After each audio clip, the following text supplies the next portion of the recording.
Hey everyone, I got a little review up and it's for a small movie called Dune Part 2.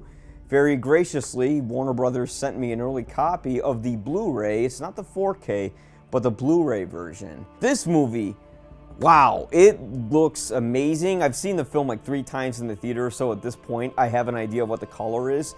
And it doesn't have that horrible color correction that you see in a lot of modern day Blu-rays where if something's silver, it's blue, and then there's just harsh shades of blue everywhere, or there's harsh shades of orange everywhere. And the only time they use harsh shades of orange is when the sun is setting or going through an eclipse on Arrakis. The color doesn't change the way the film looked originally. They didn't bastardize it like they do with a lot of other Blu-rays and 4Ks. So the audio was outputted, the way I got it was through Dolby Digital 5.1, the classic one.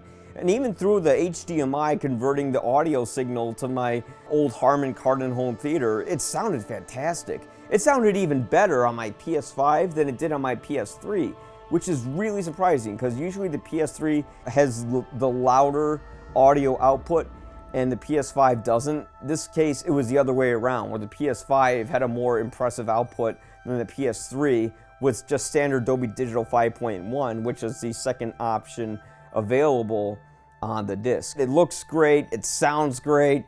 Sometimes I wish there was a little more emphasis on the rear speakers with some scenes, because there's like scenes where there's thousands of people and you expect them to hear them all over you, but yet their audio is coming through the front.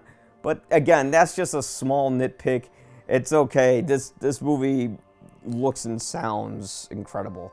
And this is the best way to see it, not through streaming. Because have you ever tried to stream Dune Part 1 through HBO Max? I have to crank my home theater up nearly all the way so I can get a good theatrical experience with it auditorily. You can't do better than this. I think if I got the disc for Dune Part 1, which I am going to get, I'm going to get a much better result through the audio output of that than I did through streaming. How are the special features in it?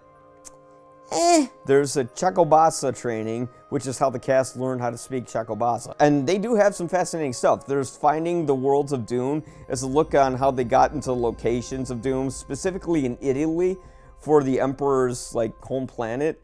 Like there's this beautiful place that looks like it was kind of from, I hate to reference the movie, but it kind of looks like Naboo from The Phantom Menace a little bit. Like it's very architecturally similar because it is in Italy. There's the worm riding feature, which dives into how Paul Atreides rode the worm in the film and how they executed that. And it's interesting because when you see parts of it, you would just think, oh, it's all CGI, which yeah, a huge portion of it is.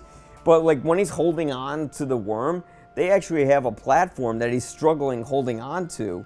There's the Becoming Feyd, which is an extra on how Austin Butler became Feyd-Rautha, if I'm saying it right. And then a new set of threads, that's a look at the film's costume design, and then a deeper dive into the desert, the sounds of Dune. That's how Hans Zimmer created the score for the film.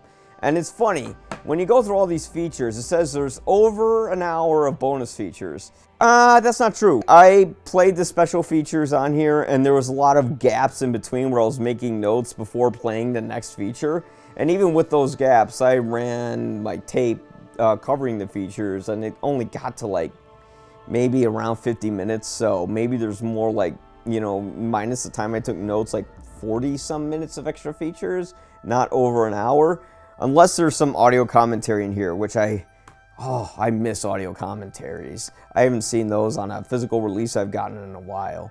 But if I were to rate this for the picture quality and the sound, I'd give this thing I'm close to giving it a 4, but it gets a 3.5 because it's kind of missing some features I'd like to see that dives deeper into the film instead of these small 5-minute videos. And I'd like to also see an audio commentary from Denis Villeneuve. 3.5 out of 4 I'd give for this thing overall because the picture and image is fantastic. It works great on any older or newer systems that you have flawlessly. The extra features leave much to be desired, and yeah, I wish there was an audio commentary from Denis Villeneuve. But yeah, 3.5 stars for Dune Part 2. Let me know what you think when you get the DVD, the Blu-ray, when you get the Blu-ray. And remember to pop in, give a like, and a subscribe, all that good stuff, whether you're watching this on TikTok or YouTube or wherever. But yeah, thanks a lot. Dune Part 2, 3.5 stars. Lisa Nargaib! listen al Gabe, listen al Gabe, listen al Gabe, listen al Gabe, listen al Gabe, listen al Gabe.